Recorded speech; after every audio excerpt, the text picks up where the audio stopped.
40।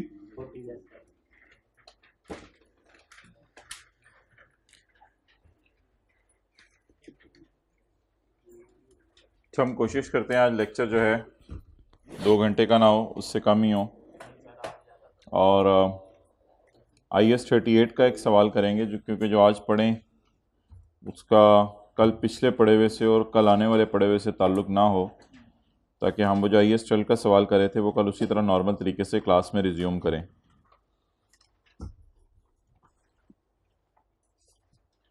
ये एक सवाल है, माजरत के साथ बुक में नहीं है, नोट्स में अपलोड कर दिया गया है।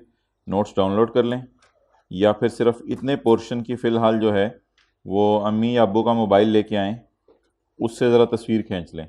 इतने से पोर्शन की तस्वीर खींच के साथ साथ जो है वो इसको देखते रहें किसी दूसरे के मोबाइल पे, ताकि क्वेश्चन जो आपके पास मौजूद नहीं है उसकी कमी पूरी हो जाए, जैसे लोग डिफिशिएंसी पूरी करते हैं विटामिन की।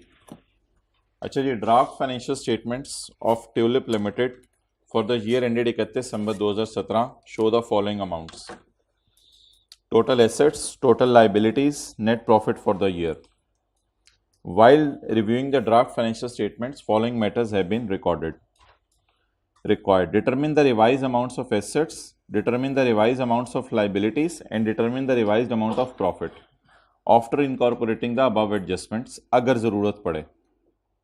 अब मेरा सवाल आपसे ये है, इस तरह का कोई सवाल FAR 1 के अंदर कभी आया है कि एसेट्स लाइबिलिटीज़ दी हों और उसमें गलतियाँ सही करनी हो? आया है, करेक्शन ऑफ एरर्स। चलें ठीक है। तो अब ये जो नीचे डेटा दिया गया है, इस बेस के ऊपर हम जो है वो पहले उसको देखते हैं, फिर मैं ऊपर टोटल एसेट्स वगैरह बाद में देखता हूँ। तो ये जो एडजस्टमेंट है IAS 38 की, TL commences development of a new product on 1 January 2017। Development start हुई है जी साल के पहले दिन। Following directly attributable cost have been incurred up to launching date on 1 October 2017। Launching date तक आपने ये खर्चा कर दिया है। अब सवाल ये राइज होगा कि जी डेवलपमेंट स्टार्ट कब हुई? तो जी डेवलपमेंट स्टार्ट हुई 1 जनवरी 17, डेवलपमेंट स्टार्ट हुई। लॉन्च कब हुई? लॉन्च 1 अक्टूबर 17 लॉन्च हो गई। लॉन्च का मतलब है अब चीज़ें बनने लगी होंगी फैक्ट्री में और बाजार में बिकने लग गई होंगी। भाई पानी ला दो। ये लाइन ज़रा मैं इग्नोर कर रहा हूं। स्टाफ को आपने सैलरीज पे की हैं, जाहिर बात है लैब है तो साइंसदानों को तनख्वाहें पे की हैं। अच्छा वैसे काम चला कितना अरसा है? जनवरी, फरवरी, मार्च, अप्रैल, मई, जून, जुलाई, अगस्त, सितंबर, कितना अरसा काम चला है? नहीं रहने दो, एंड पे रख दो, छोड़ो परे। कितना अरसा काम चला है? 9 मंथ्स काम चला है। अच्छा जी, स्टाफ को सैलरी पे की है, इक्विपमेंट बाय किया है having a life of 5 years, consumables buy किए हैं। कंज्यूमेबल्स होते हैं फैक्ट्री के अंदर, नहीं लैब के अंदर, जहां साइंसदान बैठे होते हैं, वो कोई चीज़ें वगैरह मिक्स करके देखते हैं कि चीज़ सही बन रही है या नहीं, इसे कंज्यूमेबल्स कहते हैं। तो कंज्यूमेबल्स लैब के अंदर यूज होने वाला मटेरियल होता है। इसके बाद कंसल्टेंट को हायर किया, उसकी फीस पे किया। The recording criteria of capitalisation of internally generated intangible were met on 1 March 17। Recording criteria का पूरा हुआ 1 मार्च 17। रिकॉर्डिंग क्राइटेरिया यानी 6 क्राइटेरिया का पूरा हुआ 1 मार्च 17। अच्छा बताएं, जनवरी फरवरी में कौन सी वाली डेवलपमेंट चली? अच्छी वाली, बुरी वाली? बुरी वाली। मार्च, अप्रैल, मई, जून, जुलाई, अगस्त, सितंबर में कौन सी वाली डेवलपमेंट चली? अच्छी वाली। तो इस फेज को, 2 महीने की फेज है, हम क्या कर देंगे? एक्सपेंस। और ये जो 7 महीने की फेज है इसको कैपिटलाइज कर देंगे।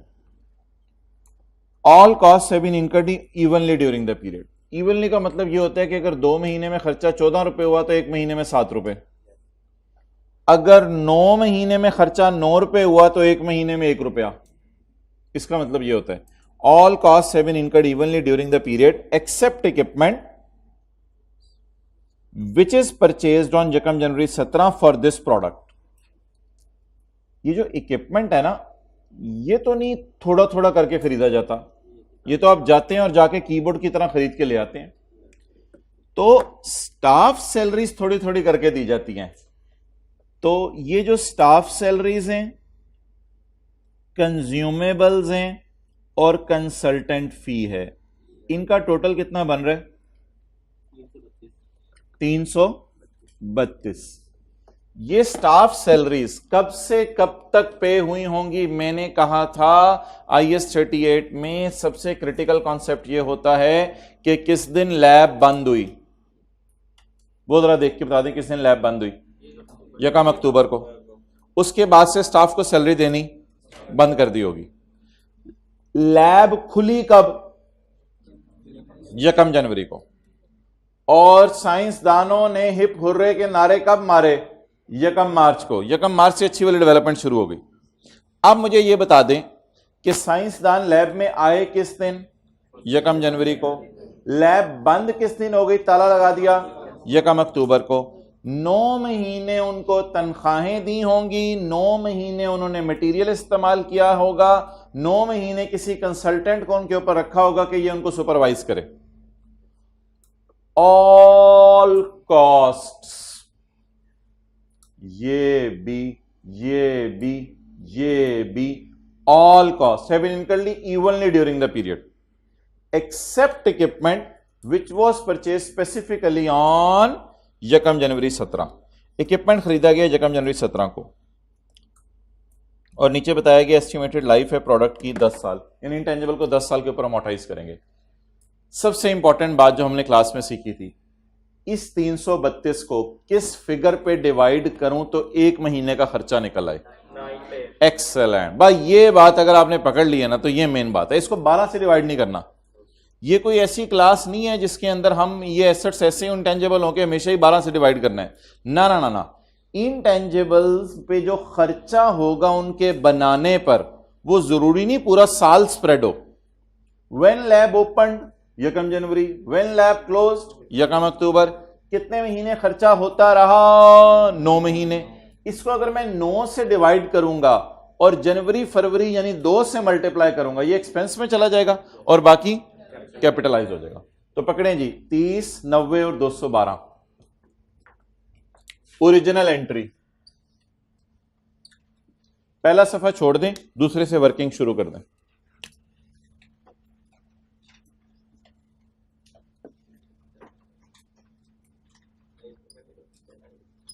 इक्विपमेंट की तरफ मैं आता हूं one by one. Expense,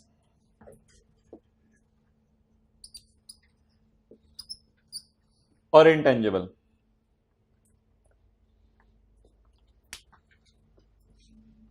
all cost have been incurred evenly except equipment. तो 30, 90, 212 इस 332। 332 की कैलकुलेशन पेपर में शो कर दीजिएगा उससे कहीं छोटा सा करके। मैं बस 332 से शुरू कर रहा हूं। 332 इंटू एक्सेलेंट इंटू 2/9 और 332 इंटू 7/9। जी बोले 74, 58।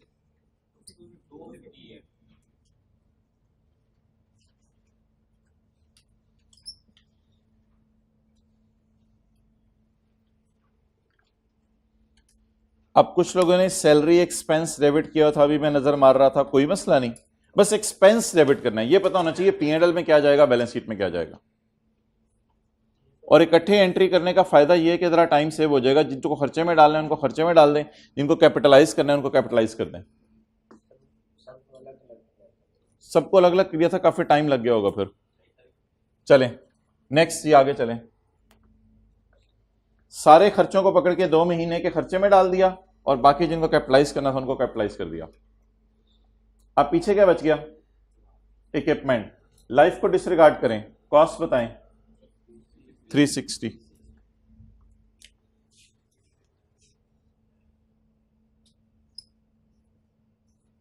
PPE debit, equipment debit. Equipment ही करें, पीपी तो फाइनेंशियल स्टेटमेंट्स के लिए लफ्ज यूज होता है, जनरल एंट्रीज के लिए तो इक्विपमेंट का लफ्ज ही बेहतर है।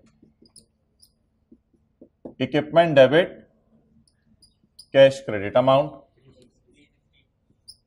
360।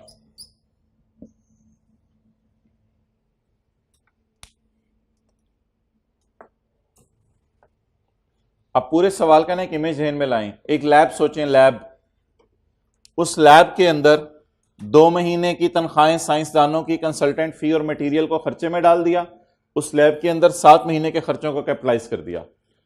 इक्विपमेंट की कहानी अलग है, उसका अब हम डिस्कस करना शुरू करते हैं। इक्विपमेंट की अब दो चीजें रहेगी बस, इक्विपमेंट की डेप्रिसिएशन और इंटेंजिबल की डेप्रिसिएशन, 2 एंट्रीज रहेगी हमारी।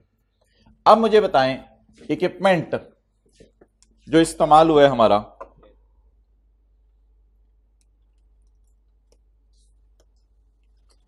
जनवरी, फरवरी, मार्च, अप्रैल, मई, जून, जुलाई, अगस्त, सितंबर, अक्टूबर, नवंबर, दिसंबर। इक्विपमेंट जनवरी फरवरी कहां इस्तेमाल हुआ है? बोरीवली डेवलपमेंट में। ठीक है, अभी मैं वो जो हम कलर चूज करते थे उन चक्रों में नहीं पड़ा। जनवरी फरवरी कहां इस्तेमाल हुआ है?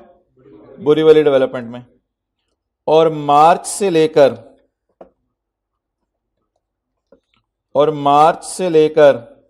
जल्दी जल्दी कहां तक? यकम अक्टूबर तक किस मकसद के लिए इस्तेमाल हुआ है? अक्टूबर, नवंबर, दिसंबर में लैब बंद पड़ी रही है, तो इक्विपमेंट वहां आइडल पड़ा रहा, किसी काम नहीं आया। आप बताएं, हाँ डेप्रिसिएशन होगी। आप बताएं इक्विपमेंट की 1, 2, 3, 4, 5 महीने की डेप्रिसिएशन को कहां डालें? P&L में, एक्सपेंस में। और इक्विपमेंट अपनी वैल्यू लूज करके एक इंटेंजिबल बनाने में हेल्प कर रहे हैं, तो इक्विपमेंट की 7 महीने की डेप्रिसिएशन को कहां डालें? मार्च से लेके सितंबर तक की। तो मार्च से लेके सितंबर तक वाली को कैपिटलाइज कर दें। जब मैं इक्विपमेंट की कॉस्ट को डिवाइड करूंगा ना 5 से, तो वो एग्जैक्ट 12 महीने की डेप्रिसिएशन आ जाएगी। Cost divided by life is 1 year depreciation. जब मैं कॉस्ट को डिवाइड करूंगा लाइफ से, तो एग्जैक्ट 12 महीने की डेप्रिसिएशन आ जाएगी। उस 12 को मैं मल्टीप्लाई करूंगा 5 से, वो मैं डाल दूंगा खर्चे में, और 7 से मल्टीप्लाई करके इंटेंजिबल। और क्लास में मिसाल वो की थी कि कॉलेज वालों ने जनरेटर इस्तेमाल किया ऊपर एक कैंटीन की बिल्डिंग बनाने के लिए। तो एक एसेट अगर दूसरे एसेट में इस्तेमाल हो रहा हो, तो फिर उसकी डेप्रिसिएशन में नहीं डाली जाती, बल्कि उसको दूसरे एसेट की कॉस्ट में कैपिटलाइज किया जाता है। इसमें एक काम जिंदगी में आपने याद रखना है, पहले ना अकमुलेटेड डेप्रिसिएशन अकाउंट जो है उसकी फिगर निकालनी है। लेकिन मैं किसी वजह से ना अकमुलेटेड डेप्रिसिएशन अकाउंट नहीं लिख रहा, मैं पीपी लिख रहा हूं, क्योंकि अभी मैं आपको थोड़ी देर में इसकी वजह बता देता हूं कि मैं एसेट अकाउंट बुक वैल्यू पे क्यों बना रहा हूं। द रीजन इसके उसने वैसे जनरल एंट्रीज मांगी नहीं हुई, तो ये चीज मुझे जरा हेल्प आउट कर देगी। तो पीपी क्रेडिट और डेप्रिसिएशन एक्सपेंस डेबिट, ये वो एंट्री थी जो बचपन में इंट्रो के टीचर पढ़ाते थे। लेकिन इंट्रो के टीचर इस तरह पढ़ाते थे, डेप्रिसिएशन डेबिट, अकमुलेटेड डेप्रिसिएशन क्रेडिट। लेकिन मैं पढ़ा रहा हूं डेप्रिसिएशन डेबिट, एसेट क्रेडिट, उससे कोई फर्क नहीं पड़ता, एसेट अपनी वैल्यू लूज कर रहा है। But that asset you know is my equipment. तो डेप्रिसिएशन डेबिट, इक्विपमेंट क्रेडिट। अब ये असल में अकमुलेटेड डेप्रिसिएशन अकाउंट की जगह मैं क्रेडिट कर रहा हूं to save my time for something. Cost पकड़ें, बल्कि इसको छोड़ें, नीचे कैलकुलेशन करें आराम से। कॉस्ट इज 360, लाइफ 5, ये 360 लाइफ 5। अच्छा, खरीदा कब था वैसे? हाँ, ये कम जनवरी को खरीदा था। आप बता दें एक साल की डेप्रिसिएशन 72। इसका जनवरी, फरवरी, अक्टूबर, नवंबर, दिसंबर, 72 डिवाइडेड बाय 5 कहां से आ गया मेरे भाई प्लीज? 72 डिवाइडेड बाय 12, ये 72 12 महीने का है। तो बताओ 5 महीने का कितना है? 30। बाकी बैलेंसिंग भी आप निकाल सकते हैं, लेकिन मैं प्रॉपर तरीके से निकाल रहा हूं। कैपिटलाइज कितना करना है? 72 डिवाइडेड बाय 12 ज़रब 7 महीने, 42। ये कौन सी वाली फेज है? मार्च से सितंबर वाली, जिसको हम कहेंगे अच्छी वाली डेवलपमेंट। ये क्या थी? बुरी वाली डेवलपमेंट। और ये सवाल साइलेंट था, लैब बंद पड़ी रही थी।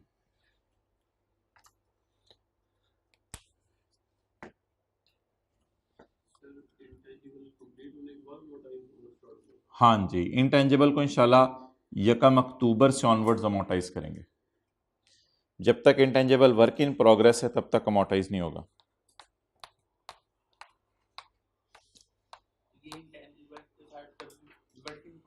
वर्क इन प्रोग्रेस का लफ्ज लगा दो।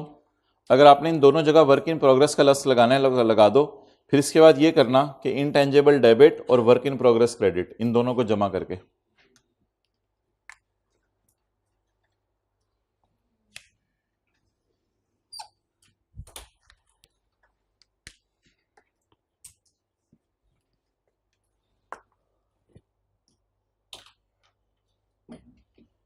जनवरी, फरवरी और अक्टूबर, नवंबर, दिसंबर को खर्चे में डाल दिया और मार्च से सितंबर की अच्छी वाली डेवलपमेंट फेज को कैपिटलाइज कर दिया।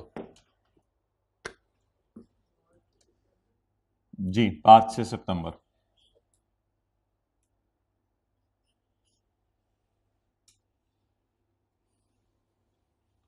इसको मैंने 12 से इसलिए डिवाइड किया है कि एसेट तो पूरा साल हमारे पास रहा है ना डेप्रिशिएट, लैब तो बंद हो गई थी सितंबर के एंड पे, तो इसलिए उनको मैंने 9 से डिवाइड किया था।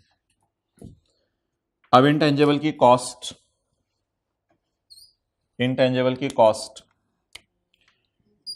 258 प्लस 42 300। इंटेंजिबल की life, the life of intangible is 10 years। New product, new design, new formula, कोई इस टाइप की चीज होगी। जब मैं 10 से डिवाइड करूंगा इंटेंजिबल की कॉस्ट को तो क्या आ जाएगी मेरे पास? 1 साल की अमोर्टाइजेशन। मैंने लैब कब बंद करके प्रोजेक्ट लॉन्च किया है? 1 अक्टूबर को।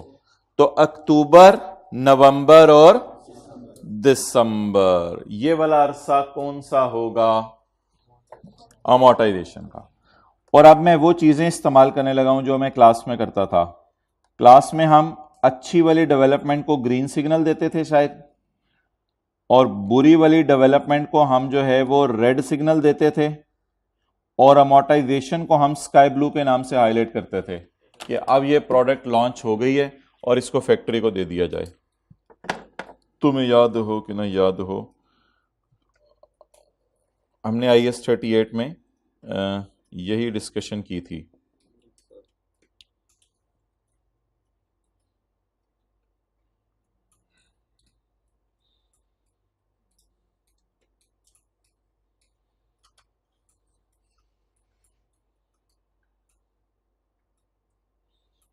बस ये शायद कोई एक डायग्राम मिली है।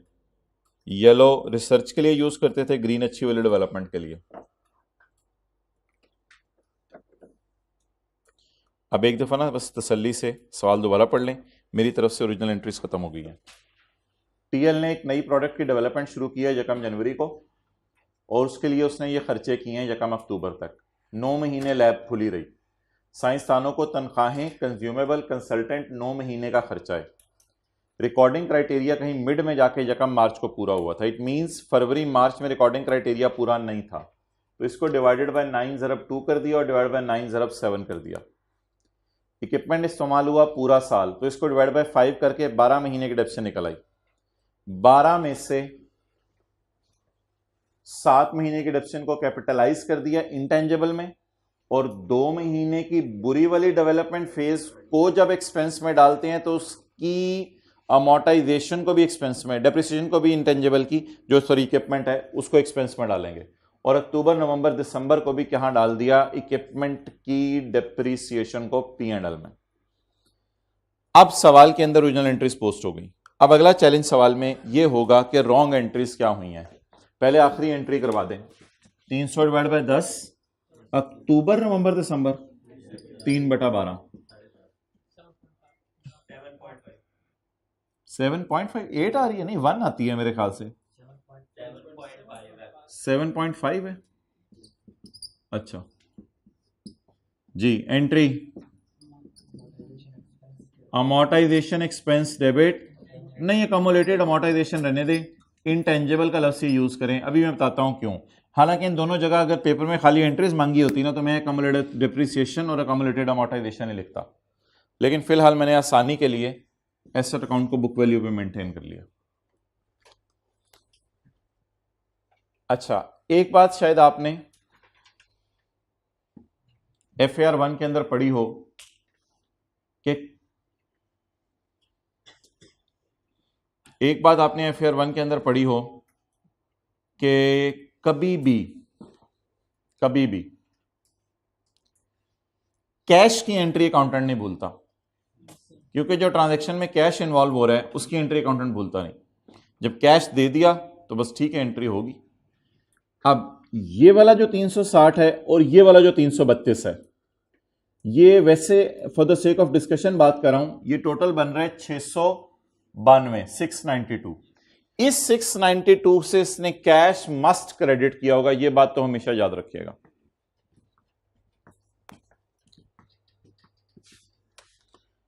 अब ना एडजस्टमेंट्स में चैलेंज ये हुआ करेगा कि ओरिजिनल फिगर्स को अलग पकड़ना और अकाउंटेंट की गलती को अलग पकड़ना। ये जो दो लाइनें मैंने काली पट्टी में डाली हुई थी, इनकी अंग्रेजी जरा पढ़ के देखें। इसको आपने हाइलाइटर से हाईलाइट करना है कि क्या ये कुछ ऐसी बात बता रहा है जो ओरिजिनली फैक्ट है, हकीकत है, या ये कुछ ऐसी अंग्रेजी यूज कर रहे जिससे वो बताना चाह रहे कि हमारा अकाउंटेंट क्या कर चुका है। इसके अलावा जो सवाल में डेटा ना, येलो के अलावा, इसे मैं कहूंगा फैक्चुअल डेटा, हकीकत, यानी क्या हुआ सवाल ने वो बताया। येलो लाइन कैसे पेपर में पता चला करेगी, इसका भी आज हिंट सुन लें। येलो लाइन है अकाउंटेंट की रॉन्ग एंट्री, उसका हिंट ये हुआ करेगा कि सवाल लिखा करेगा capitalised, has been amortised, debited in फला अकाउंट, क्रेडिटेड इन फला account, the entry has not been done, the entry has been passed as follows. ये कोई 6-7 मैंने लफ्ज बोले हैं। इस तरह के लफ्ज आने वाले दिनों में हमें नजर आया करेंगे, जिस तरह आपको FAR 1 में भी नजर आते थे। इनका मतलब होता है अकाउंटेंट की गई एंट्री आपको बता रहे हैं। अब अकाउंटेंट की एंट्री बताएं। Following costs have been incurred and have been capitalised as intangible debit cash credit. उसने सारे के सारे को कहां डाल दिए? Intangible. Following have been capitalised and intangible. इसमें तो पीपी भी पढ़ा हुआ था। अब ये ना कहेगा मेरी अकल करिए पीपी को तो पीपी में ही डाला होगा। भाई अकल तो छोड़े ना, सवाल को देखना है। Following have been capitalised and intangible, ये वर्किंग मैंने लिखा हुआ है, वर्किंग। इसको ना रॉन्ग एंट्री ना लिखा करें, इसको एंट्री बाय अकाउंटेंट लिख दें, ज्यादा अच्छा लफ्ज होता है। बहरहाल रॉन्ग एंट्री बोले जी, इन tangible debit cash credit 692।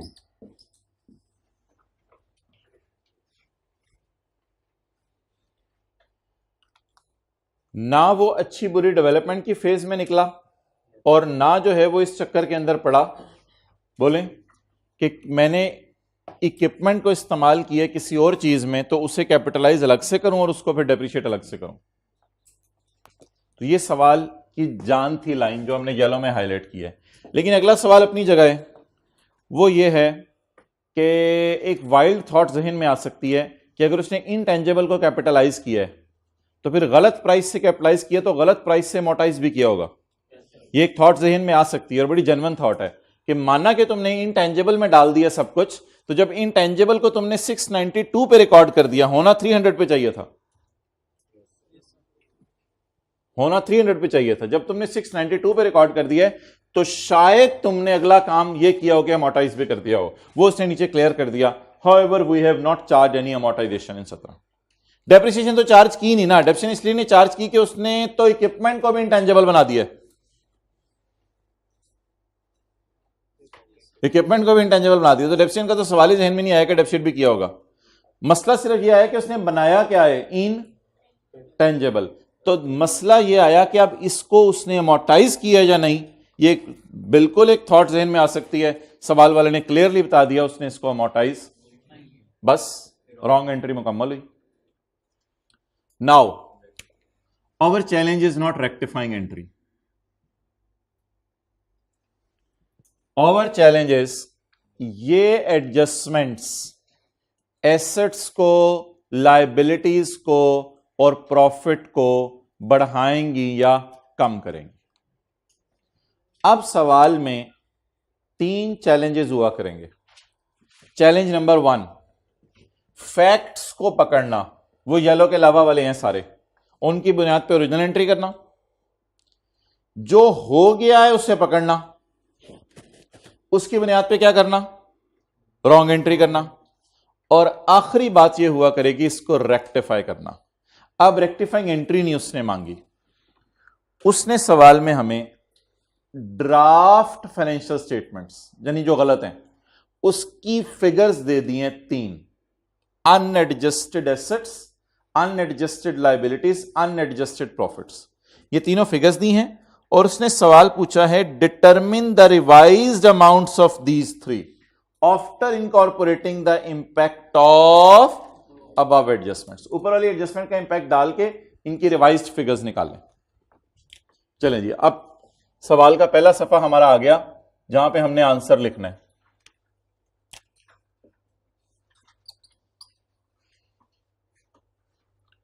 Tulip limited,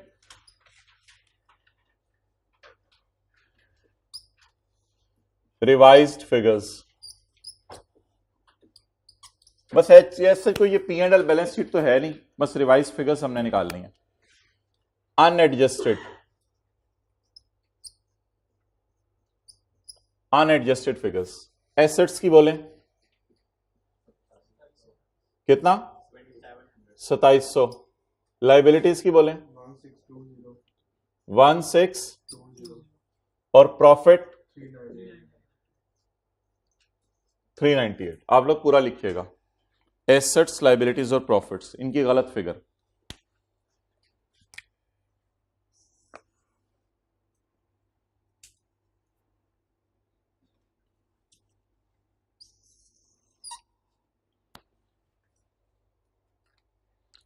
इसके नीचे अब आप 5-6 लाइनें छोड़ दें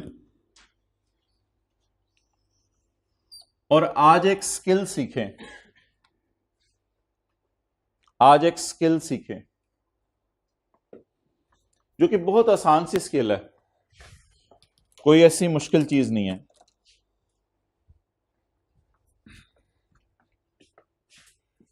खर्चों को मैं टिक कर रहा हूं, खर्चा, खर्चा, खर्चा। कैलकुलेटर पकड़ के जरा तीनों को जमा करें।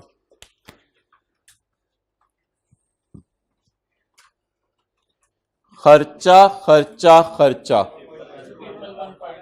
111। खर्चा कितने से बुक होना चाहिए? 111.5 से। कितने से बुक हुआ? एक्सेलेंट। खर्चा बुक नहीं हुआ, उसने एसेट कैपिटलाइज किया। खर्चा बुक होना चाहिए था 111.5, हुआ बुक 0। मैं क्या करूं, मैं क्या करूं?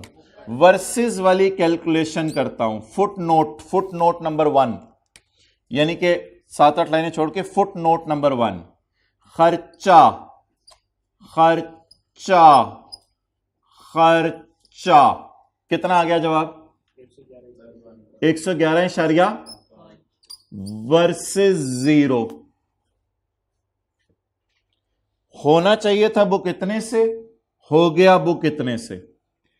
IS 28 में रॉन्ग को हम लेके ऐसे जाते थे ओरिजिनल की तरफ। खर्चे को 0 पर तुमने बुक किया है, हम चाह रहे हैं 111.5 पे ले जाओ। खर्चा खर्चा बढ़ा दो। खर्चा कितना बुक हुआ है? 0। कितना बुक कर दो? उधर भी खर्चा पड़ा हो सकता था। अगर उधर 1 रुपया खर्चा पड़ा होता तो 111.5 माइनस 1, बाकी से हम खर्चा बढ़ाते। खर्चा पड़ा कितने पे हुआ है? अकाउंटेंट की फाइनेंशियल स्टेटमेंट्स पे 0। खर्चा बुक कितना करने? 111.5। खर्चे को बढ़ाने से प्रॉफिट, बोले बोले, खर्चे को बढ़ाने से प्रॉफिट कम होगा। तो ये फुट नोट नंबर 1, खर्चे को बढ़ाने से प्रॉफिट कम होगा।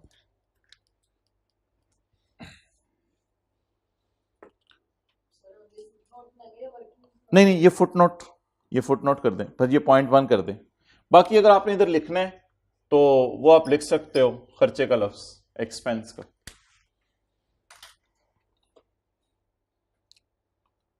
अब अल्हम्दुलिल्लाह, वेल आई एम कॉन्फिडेंट।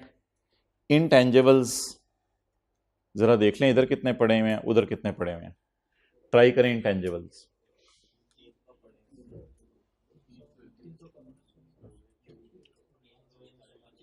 कितने पढ़े होने चाहिए थे किताबों में और कितने पढ़े हुए हैं? बस ठीक है, आप लोग पहुंच गए। खुद खुला खुला करके मैं यहां नोट करता हूं इनटेंजिबल्स। अब मैं ब्लू मार्कर पकड़ता हूं और इनको साथ साथ टिक कर लेता हूं। इनटेंजिबल बढ़ना चाहिए था, बढ़ना चाहिए था, कम होना चाहिए था। ओवरऑल देख लेता हूं, बढ़ना चाहिए था, बढ़ना चाहिए था, और अमोर्टाइज होने की वजह से कम होना चाहिए था। जी बताएं। 2, ये है ओरिजिनल वर्सेस कितने पे इंटेंजिबल पड़ा हुआ है। एरो की डायरेक्शन वही, इंटेंजिबल को कम कर दें, इंटेंजिबल को कम कर दें। इंटेंजिबल एसेट है या इंटेंजिबल लायबिलिटी है? एसेट को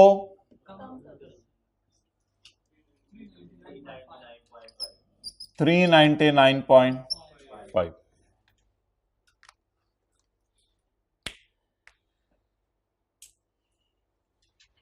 ट्राई करें, आप तो जरा बड़े हो गए, आप अगला कोई ढूंढें फिगर।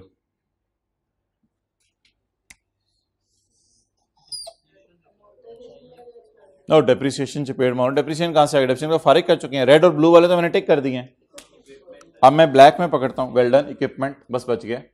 उसका देख लें आप क्या करना है और इधर पोस्टिंग कर दें, जल्दी करें। Equipment,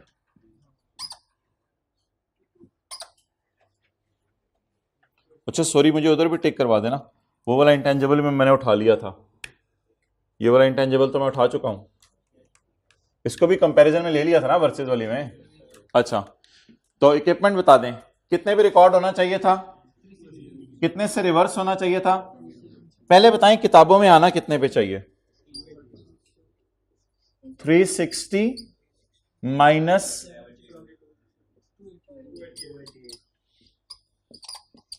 versus. हमारे अकाउंटेंट ने कितने पे रिकॉर्ड किया हुआ है? इक्विपमेंट 0 पे।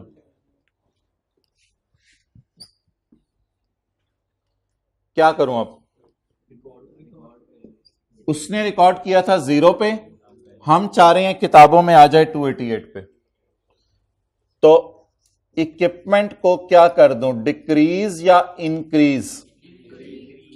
इक्विपमेंट एसेट होता है, लायबिलिटी होता है या प्रॉफिट होता है? 288।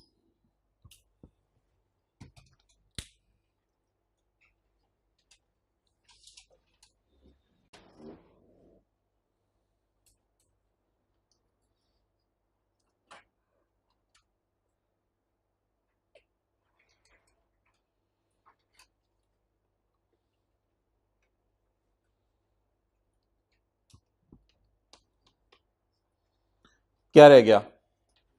कैश। आखिरी चीज कैश रह गई है, उसे मैं सर्कल कर लेता हूं क्योंकि मेरे पास ग्रीन कलर का मार्कर नहीं है। तो कंपैरिजन करते हैं कैश का।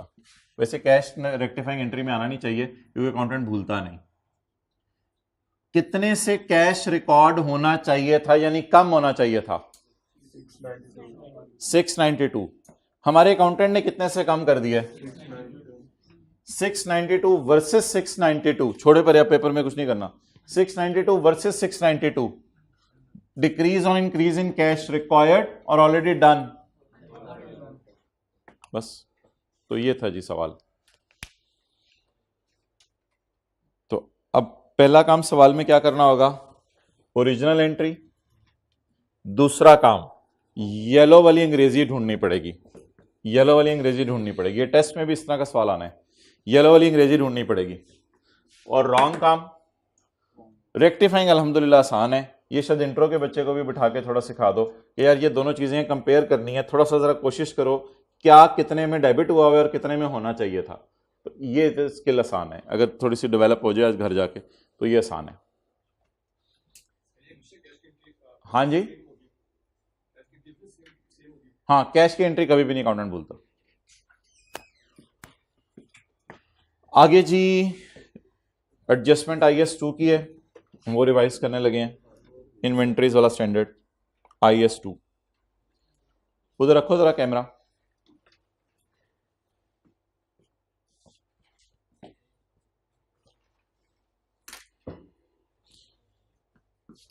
चलो वापस आ जाओ।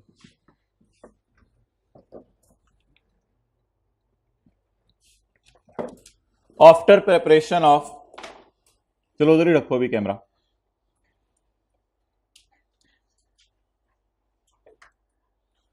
आफ्टर प्रिपरेशन ऑफ,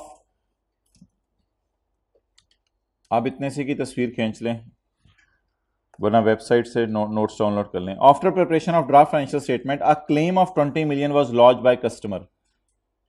ये IS 37 है, हमने नहीं पढ़ा हुआ, लेकिन मुझे बताएं इसकी Urdu. A claim of 20 million was launched by customer, बताएं। Claim of 20 million was launched by customer against us, क्या मतलब होगा इस बात का? कोई हमारा कस्टमर था TL का, उसने हमारे खिलाफ केस कर दिया है। कितने पैसे मांगे हैं उसने? 20 मिलियन उसने मांगे हैं for supplying defective units of product in 2017। हमने 2017 में, पिछले साल, इसी साल उसे कोई गलत प्रोडक्ट्स बेची हैं। तो उसने कहा यार ये तो गलत आपने प्रोडक्ट्स मुझे बेची हैं, आपने मुझे टायर बेचे हैं, वो टायर तो सारे फुस हो गए हैं। अकॉर्डिंग टू आवर लॉयर उसके जीतने का चांस हाई है।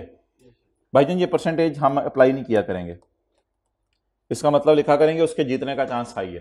ये तो IS 37 का कॉन्सेप्ट है, IS 37 में देखेंगे हम, इसका नाम रखेंगे प्रोबेबल। शायद जो ऑडिट पढ़े हैं उन्होंने ये लफ्ज सुने हो। तो उसके हारने का चांस नहीं है बल्कि उसके जीतने का चांस ज्यादा है। चलें छोड़े यार, मैं किन चक्करों में पड़ गया। IS 37 नहीं अभी पढ़ा हुआ। बस आप मुझे बता दें किसी बंदे को मैंने 20 मिलियन देने हैं, इसकी एंट्री बताएं। किसी बंदे को मैंने 20 मिलियन देने हैं, दे नहीं दिए, देने हैं। Excellent excellent. Expense debit liability credit, ये एंट्री है, लिख लें। Expense debit payable to customer credit, expense debit payable to customer credit. Expense खर्चा बुक करेंगे हम। यार उसने 20 मिलियन का केस कर दिया, लॉयर ने कहा तुम लोगों ने हार जाना है। अब खुश हो या खर्चा बुक करें? खर्चा बुक करें।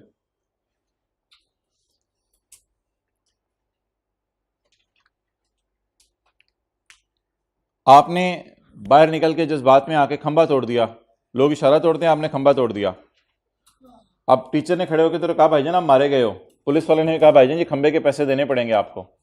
अब आप ये एंट्री करेंगे ना, expense debit payable to government credit,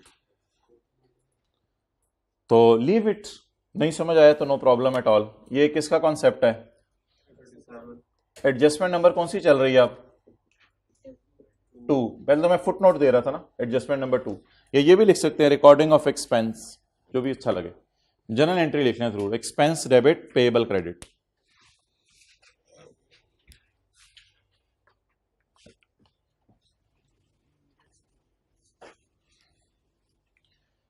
चलो जी, अब आपका इम्तिहान है IS 2 का।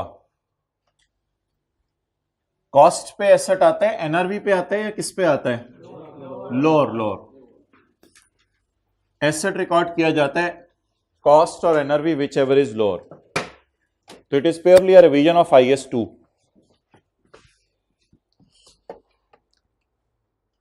Eight year end 800 units of this product were included in our inventory. ये वो नहीं है जो कस्टमर को बेची थी। एक तो वो है ना जो हमने ऊपर कस्टमर को बेची थी, जिसने हमारे खिलाफ केस कर दिया। अब हमने कहा यार इसका मतलब है हमने गड़बड़ चीजें बेची हैं, तो जो अपनी पड़ी हुई चीजें हैं वो तो चेक कर लें। आप जहन में लाएं, मिसाल के तौर पे आपका कोई लैपटॉप्स का कारोबार है, आपने पेल कंपनी को बहुत सारे लैपटॉप बेचे और आप हैं ट्यूलिप लिमिटेड, आपने पेल को बहुत से लैपटॉप बेचे। पेल ने आपके खिलाफ केस कर दिया कि यार इतने ज्यादा लैपटॉप आपने बेचे हैं लेकिन सारे खराब निकले हैं, हमें 20 मिलियन दो। ये बहस चला गया, ये खत्म हो गई है। जब पेल वालों का मसला हल हुआ तो हमने कहा यार वो जो लैपटॉप हमने जर्मनी से मंगवाए हुए थे वो तो पेल वालों को जो बेच दिए हैं, उसी जैसे और भी बहुत सारे पड़े हुए हैं जर्मनी वाले अभी तक। तो at year end 800 units of this product was still in our inventory at a cost of 1.5 lakh per unit. Laptop 1.5 lakh का होता है, चले 1.5 लाख वाले 800 लैपटॉप हमारे पास पड़े हुए हैं ईयर एंड पे। All these have same defects. पता चला कि सब में मसला है, रैम मुड़ी हुई है, हार्ड डिस्क उड़ी हुई है, और जर्मनी वाले ने हमारे साथ वो कर दिया जो लोग देख रहे हैं। Normal selling price of each unit is 2 lakh. वैसे आमतौर पे मैं 2 लाख का इसको बेच देता था अगर ये सही होता तो, क्योंकि मैंने जर्मनी से 1.5 लाख का खरीदा था और पाकिस्तान वालों को 2 लाख का अल्हम्दुलिल्लाह मैं बेच रहा था, आमतौर पर 2 लाख का बेच रहा था। इस 800 में से 300 laptop TL has already committed to sell to Jamal. कोई जमाल था, उसका कोई बिजनेस होगा, उसको इकट्ठे 300 लैपटॉप चाहिए होंगे, हो सकता है कि कॉलेज वाले हों जिन्होंने स्टूडेंट्स को मुफ्त लैपटॉप देने हों। तो TL has already committed to sell 300 units to Jamal. हमने पहले से ही वादा किया हुआ जमाल से 300 तुम्हें बेचूंगा एट अ प्राइस ऑफ 2,20,000। पागल है, मार्केट प्राइस से भी महंगे खरीद रहे। बल्क में चाहिए तो डिस्काउंट मिलना चाहिए। नहीं भाई, ये वजह होती है ना अक्सर कि जमाल को जो लैपटॉप चाहिए वो इधर उधर ढूंढ रहे, जमाल को वो मिल नहीं रहे। तो ट्यूलिप ने कहा 300 इकट्ठे मैं दे देता हूं। तो जमाल ने कहा ये तो बड़ा ज़बरदस्त हो जाएगा, लेकिन सॉरी भाई, ये 300 इकट्ठे अगर तुमने हमारे से लेने हैं तो हम महंगे करके बेचेंगे। जमाल ने कहा चलो और कहीं से मिल नहीं रहे तो बस ठीक है तुमसे खरीद देता हूँ, वट एवर द रीज़न में भी। जमाल से ये एग्री हो गया है कि जी 2,20,000 के तुम्हें लैपटॉप हम बेचेंगे। ये कमिटमेंट हो चुकी है, इससे अब आपने हटना नहीं है। TL has committed. TL has estimated that 80,000 per unit would be incurred to remove the above defect. अगर डिफेक्ट रिमूव करें तो 80,000 पे लेबर को दे दें तो अल्लाह का शुक्र है लैपटॉप में डिफेक्ट रिमूव हो जाएंगे। वो नहीं होता था NRV में estimated selling price minus estimated cost to sell, तो इससे मैं कहूंगा estimated cost to repair. Further each defective unit can be sold at 1,30,000 in current condition. आपके पास 2 ऑप्शंस हैं। जमाल वाले में 2 ऑप्शंस नहीं है। जमाल वाले आपने सही करा के बेचने हैं, जमाल वाले आपने सही करा के बेचने हैं। बाकी जो 500 हैं उनमें आपके पास 2 ऑप्शंस हैं। ईदर TL, इधर उसने लिखा नहीं, either TL would incur 80,000 to remove the defect and will sell at normal selling price, or if we are not interested in removing defect, further we have an option that can be sold as a scrap for 1,30,000 in current condition। फिर customer जहां मर्जी से जाके laptop सही कराए, वो उसका मामला है, हमारा मामला नहीं है। अब मुझे बता दें मेरे पास स्टॉक में कितने लैपटॉप पड़े हुए हैं? 800। 800 में से 300 किसको बेचने हैं? जमाल को, ये कमिटमेंट हो चुकी है। और 800 में से 500 अभी पड़े हैं। उनमें अगर मैं बिजनेसमैन हूं, मेरी मर्जी है, उनको सही करा के बेच दूं या उनको एज इट इज बेच दूं। एज इट इज बेचूंगा तो मैं कस्टमर को कहूंगा यार ये खराब चीज है, 1,30,000 की आपको देता हूं, मैं अच्छा मुसलमान हूं, सच्चा मुसलमान हूं, 1,30,000 की आपको देता हूं, खराब चीज है। और अगर मैं एज इट इज नहीं बेचूंगा तो मैं अपने मजदूरों को कहूंगा कि 80,000 रुपया एक लैपटॉप के तुम पकड़ो, ये लैपटॉप सही कर दो। वो लेबर 80,000 रुपया एक लैपटॉप सही करने के लेगी। उसके बाद मैं कस्टमर को कहूंगा अल्लाह का शुक्र, इस लैपटॉप में बिल्कुल कोई मसला नहीं, आप घर ले जाएं, 2 लाख का हम आपको ये लैपटॉप बेच रहे हैं। तो अगर अच्छी कंडीशन में आपने बेचना है तो 2 लाख का बेच दें सही करा के, अगर सही कराए बगैर बेचना है तो फिर कितने का आप बेच दें। ये वाली 2 ऑप्शंस किस सूरत में अवेलेबल होंगी? उन लैपटॉप्स के बारे में अवेलेबल होंगी जो लैपटॉप्स हमारे पास पड़े हैं लेकिन जमाल को नहीं देने। और जमाल वाले में हमारे पास एक ही ऑप्शन है, हमने कमिट कर लिया हुआ उसको बेचना, इसलिए इसको तो सही कराएंगे ही कराएंगे। पहले मुझे बता दें हमारे पास पड़े कितने हैं? 800 यूनिट्स। इसके 2 हिस्से कराएं, 500 जो मैं जिस मर्जी को बेचूं। नहीं एज इट इज नहीं, मेरी मर्जी एज इट इज बेचूं या रिपेयर करा के बेचूं, वो तो अभी बाद में देखते हैं। 500 तो मेरे पास पड़े हैं, ये मैंने जमाल को नहीं बेचने। कितने मैंने जमाल को बेचने हैं? 300 यूनिट्स।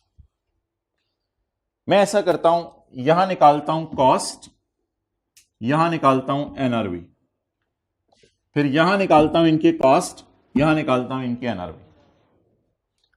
पहले कॉस्ट निकलवा लें। कॉस्ट 500 जरब हिस्टोरिकल कॉस्ट होती है, ये जितने का खरीदा हुआ है आपने। At year end 800 units were included in stock at a cost of 1.5 lakh per unit.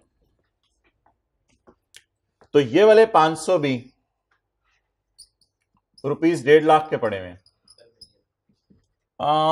Rupees in million में लिखवा दें, 75 million. This is the cost of 500 laptops. और इनकी कॉस्ट 300 जरब 300 is number of units and 1.5 lakh is per unit cost 40 million. These boths are cost data, ये दोनों cost के data हैं। अब 1-2 मिनट सब्र कर लें, मैं फिर एनआरवी जरा निकालूं। NRV NRV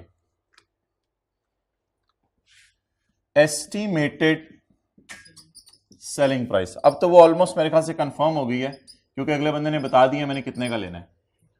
estimated selling price minus cost to repair, ये भी एस्टिमेटेड होती है। Estimated cost to repair. चलें जी, फिगर्स आप लोग लिखवाएं। जमाल का डेटा, जमाल वाले की एस्टिमेटेड सेलिंग प्राइस क्या है? जमाल को 2 लाख का बेचना है या ये आम लोगों को बेचना है? जमाल को डिफेक्टिव यूनिट्स बेचने हैं या गुड यूनिट्स बेचने हैं? कमिट हो चुके हैं कि अच्छे वाले लैपटॉप उसे बेचने हैं। तो 2,20,000, उससे 2,20,000 एग्री हो गया ना, तो इसका मतलब है फिर अच्छी ही चीज बेचनी है। क्वांटिटी 300 जरब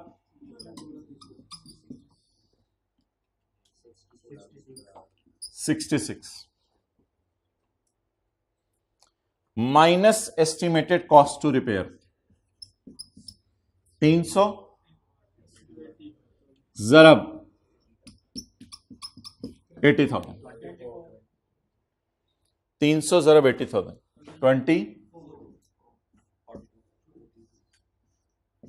42।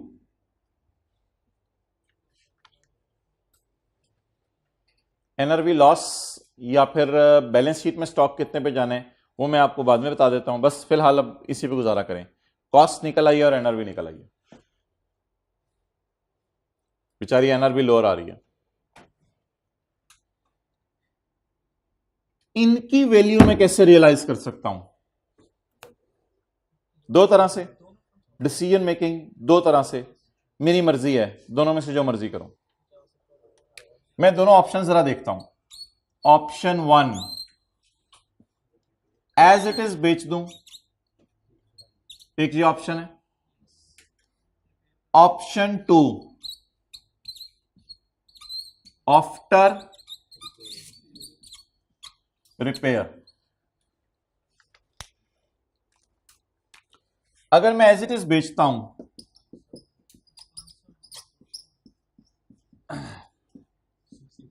तो कितने यूनिट्स हैं ये? 500। टीएल सॉरी हाँ आखिरी line, further each defective unit can be sold for 130,000 in its current condition. जी कितने यूनिट्स? 500 ज़रब 1,30,000, 65 NRV. Option number 1 is this. Option number 2,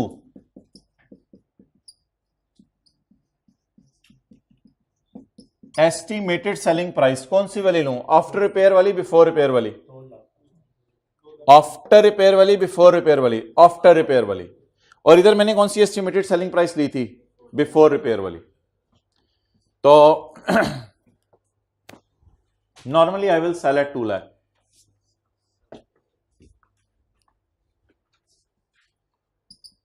$500 ज़रब 2 lakh less estimated cost of repair. What is the quantity to be repaired? At what amount? 80,000. 40.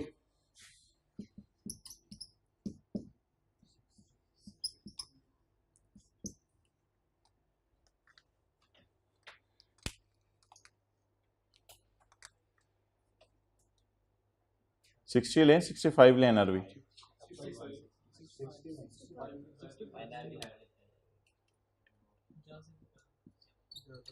ये क्या है? हम तो lower शोर का लफ्ज पढ़ते थे इन्वेंट्रीज के स्टैंडर्ड में।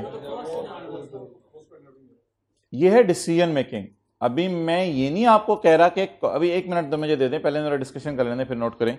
मैं आपको ये नहीं कह रहा कि इस डेटे में से मुझे बताएं लोअर क्या है। मैं अभी ये पूछ रहा हूं कि मैं चीज को ऐसे ही बेच दूं या रिपेयर करा के बेचूं। तो आपने कहा ऐसे ही बेच दें तो मुझे 65 मिलियन बचेगा, और अगर रिपेयर करा के बेचें तो मुझे 60 आएगा। तो बेहतर है कि एज इट इज को टेक कर लो और इसको अपनी कैलकुलेशन में इग्नोर कर दो। अब मैं आपसे 2 चीजें पूछने लगा। पहली तो चीज मुझे बताएं, एनआरवी क्या है? नहीं, डायरेक्ट मुझे एनआरवी लॉस बता दें कितना है। NRV loss, what is my cost, what is my NRV, how much loss should be recorded on 500 units? 10. What is the cost? ये एस्टिमेटेड सेलिंग प्राइस है, इसमें से ये माइनस करें, ये एनआरवी है। What is the cost? What is NRV? 42. ये cost थी, ये एनआरवी थी। What is the cost? 45. What is the NRV? 42. NRV loss needs to be recorded or not? हाँ, 75 पे पड़ा हुआ है, 65 पे ले आओ तो लॉस रिकॉर्ड होगा। 45 पे पड़ा हुआ है, अगर ये 46 आता फिर तो कोई मसला नहीं था, फिर मैं कहता एनआरवी लॉस 0, और एनआरवी लॉस के कोई ऑपोजिट नहीं है गेन, गेन नहीं रिकॉर्ड करते। 45 वाली चीज को किस पे लाना है? तो यही लाइन इसी रिदम में चलेगी। और एनआरवी लॉस कितना रिकॉर्ड होगा? +3। अब ये 10 का लॉस कितने यूनिट्स पे है? 500। जो आपने पता नहीं किसको बेचने हैं। और 3 का लॉस कितने यूनिट्स पे है? जो आपने जमाल को बेचनी है। Total 13। 13 13 13 13 13। Cost of sale debit, inventory credit, ये यही एंट्री होती है एनआरवी लॉस की। Cost of sale debit, inventory, NRV loss debit, inventory credit.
भाई कॉस्ट एनआरवी में से लोअर लेते हैं। एनआरवी में अगर कोई 2-3 ऑप्शंस हो तो उनमें से रियलाइज वैल्यू जो करनी होती है वो हायर वाली बेहतर है।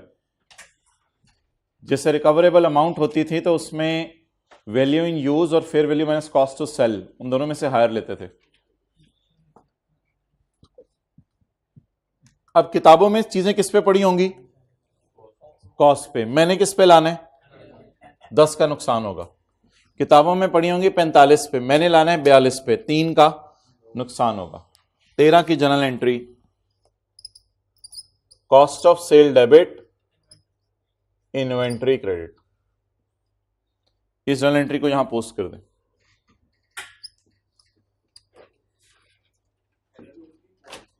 क्या चीज? एनआरवी लॉस नहीं, एनआरवी लॉस किसी लाइन आइटम में जाएगा ना। P&L में तो लाइन आइटम्स आ रहे होते हैं, cost of sale, admin, selling, finance. ये वाली फिगर मांगी हुई या नहीं मांगी हुई इस सवाल में? देख, हाँ, determine the revise amounts of assets after incorporating the impact of above. Determine the revised amounts after incorporating the impact. Impact incorporate कर लिया। 2575.5, 1640, 253.5।